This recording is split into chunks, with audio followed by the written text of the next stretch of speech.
जय हिंद, वंदे मातरम। स्वागत है आप सभी का free exam zone YouTube channel पर। दोस्तों, अगर आप बिहार सक्षमता परीक्षा 2024 या फिर बिहार शिक्षक भर्ती 3.0 की तैयारी कर रहे हैं तो आज हम ये जीके जीएस का शानदार सेशन लेकर के आए हैं। आप लोग सेशन में अंत तक बने रहेगा, यहाँ से प्रश्न आपके एग्जाम में निश्चित ही देखने को मिलेंगे। तो चलिए पहला शानदार प्रश्न देखते हैं।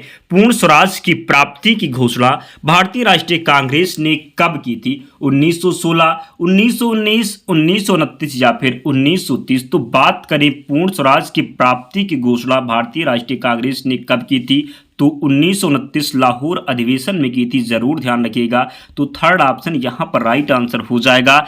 अगला प्रश्न है, तथा कथित कुशासन के आधार पर किस गवर्नर जनरल ने मैसूर राज्य के प्रशासन को ले लिया था? Lord Wellesley, Hasting, William Bentinck या फिर मेयो। तो इसका जो राइट आंसर हो जाएगा विलियम बेंटिंग हो जाएगा। ध्यान रखना है आप सभी को, इंपॉर्टेंट प्रश्न है। थर्ड ऑप्शन यहां पर राइट आंसर हो जाएगा।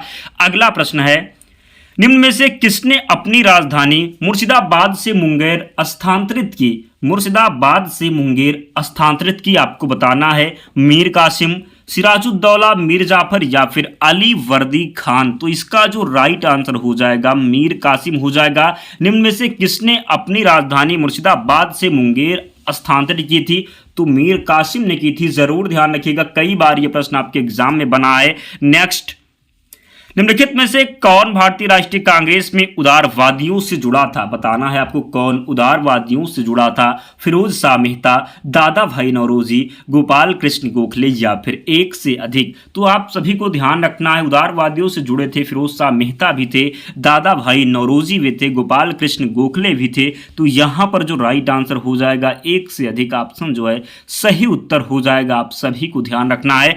अगला प्रश्न है, मुस्लिम लीग के लाहौर अधिवेशन की अध्यक्षता किसने की थी? मुस्लिम लीग के लाहौर अधिवेशन की अध्यक्षता किसने की थी? लियाकत अली खान, चौधरी खाजी कुज़मान, मोहम्मद अली जिन्ना, सिकंदर हयात खान। तो इसका जो राइट आंसर हो जाएगा मोहम्मद अली जिन्ना हो जाएगा। क्या हो जाएगा?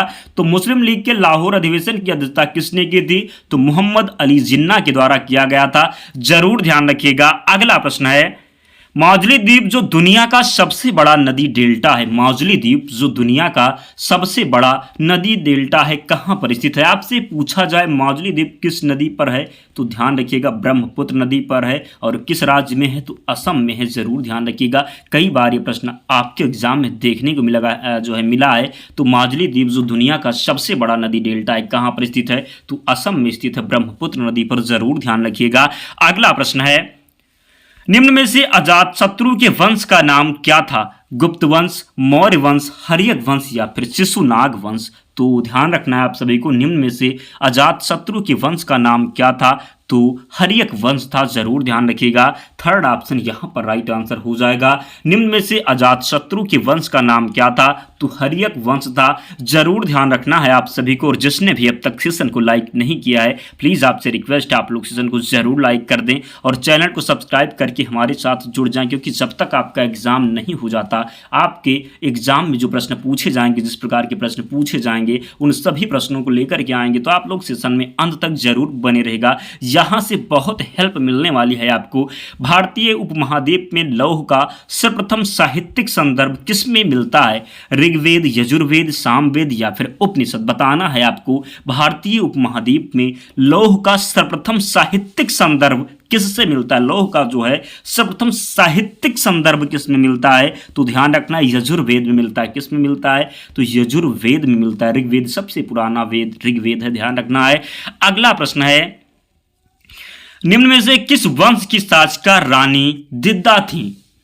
काकोट वंश, लोहार वंश, चंदेल वंश या फिर इनमें से कोई नहीं। तो इसका जो राइट आंसर हो जाएगा, जरूर ध्यान रखना, इनमें से कोई नहीं इसका सही उत्तर है। ध्यान रखना है आप सभी को। अगला प्रश्न है, मुस्लिम लीग की स्थापना किस वर्ष हुई थी? 1905, 1902, 1906 या फिर 1904। तो मुस्लिम लीग की स्थापना किस वर्ष हुई थी तो 1906 में हुई थी। कब हुआ था तो मुस्लिम लीग का स्थापना जो हुआ था ये 1906 में हुआ था। जरूर ध्यान रखिएगा, कई बार ये भी प्रश्न एग्जाम में पूछा गया है। अगला प्रश्न है, हिंदू मंदिरों के किस भाग में उपासकों की भारी संख्या के लिए स्थान मौजूद होता है? तो गर्भगृह, विमान, शिखर, शिखर जो ऊपर होता है सबसे गर्भगृह जहाँ पर मूर्ति होती है, विमान। तो इनमें से कोई नहीं ऑप्शन राइट हो जाएगा, जरूर ध्यान रखिएगा। अगला प्रश्न है, सिंध घाटी को सोनार घाटी से जोड़ने वाली शाही सड़क का निर्माण किसने करवाया था? सिंध घाटी को सोनार घाटी से जोड़ने वाली शाही सड़क का निर्माण किसने करवाया था? हुमायूं, शाहजहां, अकबर या फिर इनमें से कोई नहीं। तो यहाँ पर जो तीनों ऑप्शन दिया है, ना हुमायूं के द्वारा करवाया गया था, ना शाहजहां, ना अकबर, ये करवाया गया था। सिंध घाटी को सोनार घाटी से जोड़ने वाली शाही सड़क का निर्माण किसने करवाया था? तो शेर शाह सूरी ने करवाया था। किसने करवाया था? तो शेर शाह सूरी ने करवाया था। जरूर ध्यान रखिएगा, किसने करवाया था? तो शेर शाह सूरी ने करवाया था। तो यहाँ पर जो सही उत्तर हो जाएगा, इनमें से कोई नहीं हो जाएगा। क्या हो जाएगा? सिंध घाटी को सोनार घाटी से जोड़ने वाली शाही सड़क का निर्माण किसने करवाया था? तो शेर शाह सूरी ने करवाया था। ध्यान रखना है आप सभी को। अगला प्रश्न है, भारत का केंद्रीय औषधि अनुसंधान संस्थान कहां स्थित है? मद्रास, लखनऊ, दिल्ली या फिर कानपुर। पूछा गया है केंद्रीय औषधि अनुसंधान संस्थान भारत का कहां पर स्थित है? तो लखनऊ में स्थित है। जरूर ध्यान रखना है, भारत का केंद्रीय औषधि अनुसंधान संस्थान कहां स्थित है? तो लखनऊ में स्थित है। ध्यान रखना है आप सभी को। अगला प्रश्न है, इनमें से कौन सा ठंडा रेगिस्तान नहीं है? दस्त, एलुट, गोबी, लद्दाख, इनमें से कोई नहीं। बताना है आपको, ठंडा रेगिस्तान नहीं है तो गोबी भी नहीं होगा, लद्दाख। तो यहां पर राइट आंसर होगा दस्त एलुट। क्या हो जाएगा? दस्त एलुट, ये ठंडा रेगिस्तान नहीं है। तो इनमें से कौन सा ठंडा रेगिस्तान नहीं? तो पहला ऑप्शन सही उत्तर हो जाएगा। नेक्स्ट, निम्न में से कौन सा मतदाता आयोग जो है संविधान संशोधन से जो है मतदाता की आयु घटा करके 21 से 18 वर्ष की गई थी? प्रश्न में पूछा गया है, निम्न में से कौन सा संविधान संशोधन जो मतदाता की आयु को घटा करके 21 से 18 वर्ष कर दिया गया था? 61वां संविधान संशोधन, 42वां संविधान संशोधन, 44वां संविधान संशोधन या फिर इनमें से कोई नहीं। तो जरूर ध्यान रखना है, 61वें संविधान संशोधन से जो है मतदाता की उम्र 21 से 18 कर दिया गया था। कब किया गया था? 1989 में किया गया था। ध्यान रखना इंपॉर्टेंट है। अगला प्रश्न है, भारतीय संविधान की दी गई अनुसूचियों में से कौन सी अनुसूची राज्यों के नाम की अनुसूची तथा राज्य क्षेत्र का ब्यौरा देती है?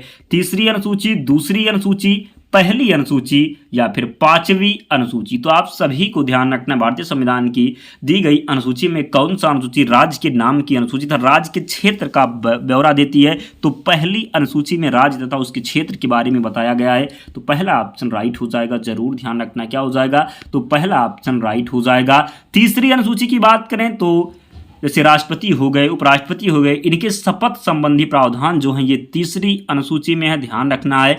दूसरी अनुसूची में क्या है? तो दूसरी अनुसूची में वेतन संबंधी है। किससे संबंधी है? तो वेतन संबंधी दूसरी अनुसूची में है। जैसे राष्ट्रपति का वेतन हो गया, राज्यपाल का वेतन हो गया, उच्चतम न्यायालय के न्यायाधीश का वेतन हो गया। तो ध्यान रखना है किस संबंधित है? दूसरा जो है दूसरी अनुसूची वेतन से संबंधित है।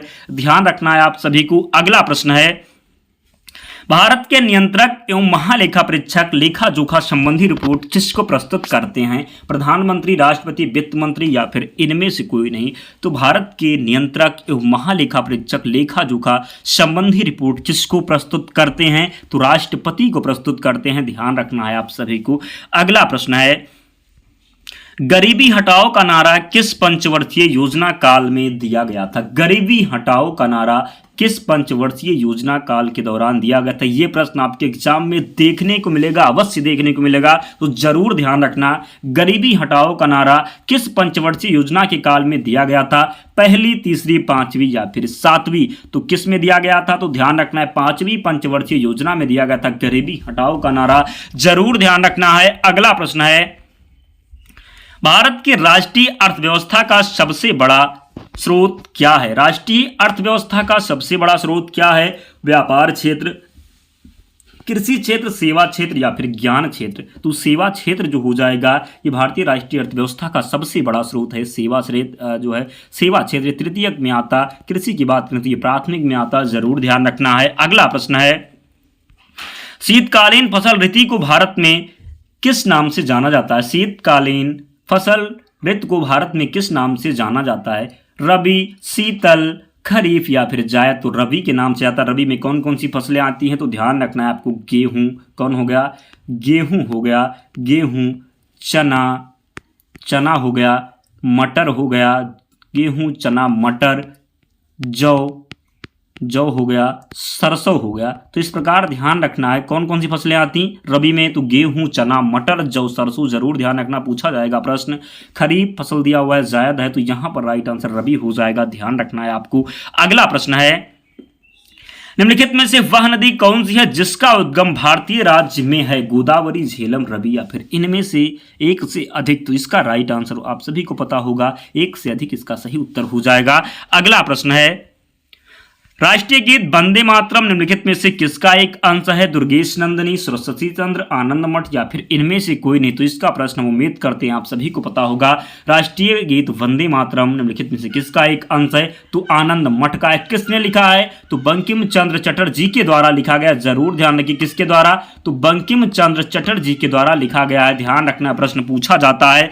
अगला प्रश्न है, बोरीवली राष्ट्रीय उद्यान कहाँ स्थित है, महाराष्ट्र, मध्य प्रदेश, छत्तीसगढ़ या फिर झारखंड। तो कहाँ पर स्थित है बताना है आपको, महाराष्ट्र में स्थित है। बोरीवली राष्ट्रीय उद्यान कहाँ स्थित है, तो महाराष्ट्र में स्थित है, जरूर ध्यान रखना, इंपॉर्टेंट प्रश्न है, ध्यान रखना है आप सभी को। अगला प्रश्न है, ध्यान रखना है आप सभी को, बिहार के नक्सल प्रभावित कितने जिलों को वर्ष 2021 के मध्य में नक्सलवाद मुक्त जिला घोषित किया गया, 4, 6, 8 या फिर 10। तो कितने किया गया, तो 6 किया गया, 6 जिलों को किया गया, ध्यान रखना है आप सभी को। अगला प्रश्न है, बिहार के किस महिला साहित्यकार को वर्ष 2020 का साहित्य अकादमी पुरस्कार प्रदान किया गया, अनामिका, अनुपम रेणुका या फिर इनमें से कोई नहीं। तो अनामिका को प्रदान किया गया, ध्यान रखना है।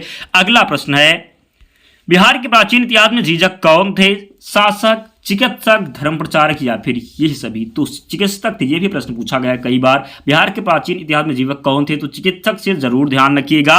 अगला प्रश्न है, निम्नलिखित में से कौन सा भारतीय राष्ट्रीय नृत्य शैली से संबंधित है, कुचिपुड़ी, भरतनाट्यम, उड़ीसा या फिर इनमें से एक से अधिक। तो निम्नलिखित में से कौन सा भारतीय राष्ट्रीय जो है शास्त्रीय नृत्य शैली से संबंधित है, तो इनमें से एक से अधिक ऑप्शन राइट आंसर हो जाएगा, ध्यान रखना है आप सभी को। अगला प्रश्न है, गति का प्रथम नियम किसकी परिभाषा देता है, वेग, बल, त्वरण या फिर उपयुक्त में सभी। तो गति का प्रथम नियम किसकी परिभाषा देता है, तो बल की परिभाषा देता है, ध्यान रखना, सीधा प्रश्न पूछा जाता है, गति का प्रथम नियम किसकी परिभाषा देता है, तो बल का परिभाषा देते। दोस्तों जिसने भी अब तक सेशन को लाइक नहीं किया है तो प्लीज़ यार लाइक कर दो, क्योंकि हम आपके लिए इतनी मेहनत करते हैं, वही प्रश्न लेकर के आते हैं जो एग्जाम में पूछे जाने की प्रबल संभावना होती है। तो आपका भी कर्तव्य बनता है, आप लोग भी सपोर्ट जरूर करें। निम्न में से किस प्रक्रिया में ऊष्मीय ऊर्जा निर्मित होती है, उत्सर्जन, परिसंचरण, पाचन या फिर इनमें से कोई नहीं। तो निम्न में से किस प्रक्रिया में ऊष्मीय ऊर्जा निर्मित होती है, तो इनमें से कोई नहीं ऑप्शन राइट है, जरूर ध्यान रखना है, चौथा ऑप्शन सही उत्तर हो जाएगा। अगला प्रश्न है, निम्नलिखित में से कौन सा भाग वानस्पतिक जनन में हिस्सा लेता है। दोस्तों अंतिम प्रश्न है, तो आप लोग सेशन को लाइक कर देना और चैनल को जरूर सब्सक्राइब कर लेना। निम्नलिखित में से कौन सा भाग वानस्पतिक जनन में हिस्सा लेता है, तना, फूल, पत्ता या फिर यह सभी। तो फूल इसका राइट आंसर हो जाएगा। दोस्तों आप लोग कमेंट करके बताएं 30 में कितने प्रश्न आपसे सही हुए, कमेंट करके जरूर बताएं, देखें आपकी तैयारी किस लेवल की चल रही है। तो दोस्तों मिलते हैं अगले वीडियो में, तब तक पढ़ते रहिए, ध्यान रखिए अपना, स्वस्थ और सुरक्षित रहिए। PDF के लिए आप टेलीग्राम चैनल से जुड़ जाना, लिंक डिस्क्रिप्शन बॉक्स में है। जय हिंद।